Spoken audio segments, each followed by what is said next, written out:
રોજબરોજ વધતા જતા ગરફોડ ચોરીના બનાવથી લોકો ત્રાહિમામ. ઈડર તાલુકાના ચિત્રોડા ગામે એક જ રાતમાં 2 જગ્યાએ ગરફોડ ચોરીના બનાવ.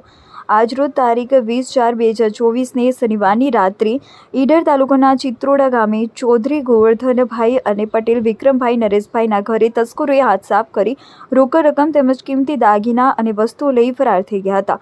પ્રાપ્ત માહિતી મુજબ ગોવર્ધનભાઈ ચૌધરી પોતાના વતનમાં રાજસ્થાન ખાતે લગ્ન પ્રસંગમાં પોતાના પરિવાર સાથે લગભગ 3 દિવસ અગાઉ ગયા હતા. તેઓ આજે તારીખ 21/4/2024ને રવિવારના દિવસે પોતાના ઘરે પરત ફર્યા હતા. ત્યારે જોયું તો ઘરના મુખ્ય દરવાજાનું તાળું તૂટી ગયું હતું અને દરવાજા ખુલ્લા હતા. ઘરમાં જઈને જોતા ખબર પડી કે ચોરી થઈ છે. ત્યારે તેમને જાદર પોલીસ સ્ટેશનમાં ફરિયાદ નોંધાવી અને ઘટનાની જાણ કરી. ત્યારબાદ પોલીસ કાફલો ઘટના સ્થળે પહોંચી ડોગ સ્ક્વોડ દ્વારા તપાસ કરવામાં આવી તો બીજી જગ્યાએ પણ ચોરીની થયાની જાણ થઈ. સમગ્ર ઘટનાની લોકોમાં ભયનો માહોલ સર્જાયો છે. આ ચોરીના બનાવ ક્યાં સુધી ચાલશે, ક્યારે અટકશે? શું નામ આપનું? ચૌધરી ગોવર્ધનભાઈ નારાયણભાઈ. આ બનાવ બન્યો ત્યારે તમે ક્યાં હતા?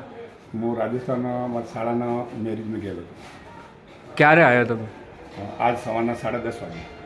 અને બનાવની ખબર કઈ રીતે પડી તો? અહીંયા જેવું આવ્યું અને તાળો બહારથી ખુલ્લો પડેલો હતો અને અંદર અહીં જોયું તો બધા દરવાજા ખુલ્લા જ પડ્યા હતા અને છેક સુધી બધા દરવાજા ખુલ્લા મૂકેલા હતા.